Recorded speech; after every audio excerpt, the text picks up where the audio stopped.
Hey everyone, welcome to another Stonehearth Desktop Tuesday.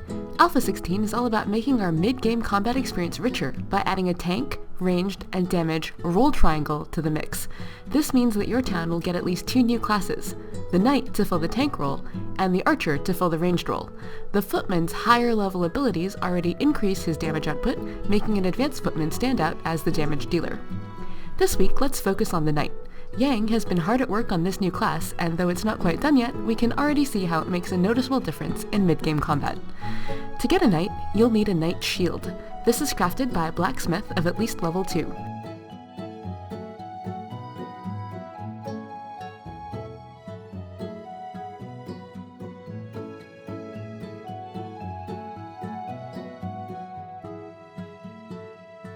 Once the shield is crafted, you can give it to a second level footman to promote them into a knight.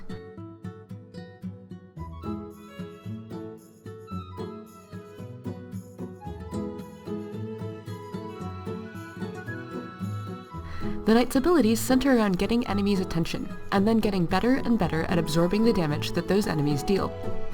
Apprentice knights get the Cutting Word ability, which increases their menace stat to draw the enemy's attention. They also get buffs to up their hit points and courage.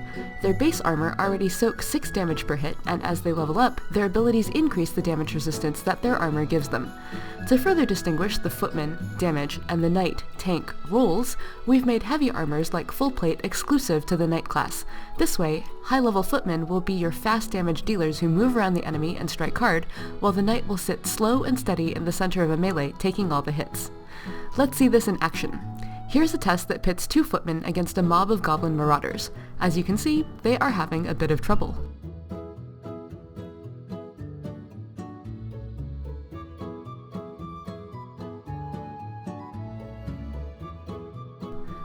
If you instead have a knight and a footman against the same goblin marauders, the knight draws all the monster aggro and soaks all the damage, while the footman remains relatively free to focus on whittling down the enemy. This becomes even more important, you might imagine, when we get even more fragile classes like the archer and the cleric into the mix. More on this next week. Until then, let us know what you think, either here in the comments or on our forum at discourse.stonehearth.net. Also, Stonehearth Alpha 15 is out on our Steam stable branch, so give that a whirl and show us some screenshots of your town. See you next week!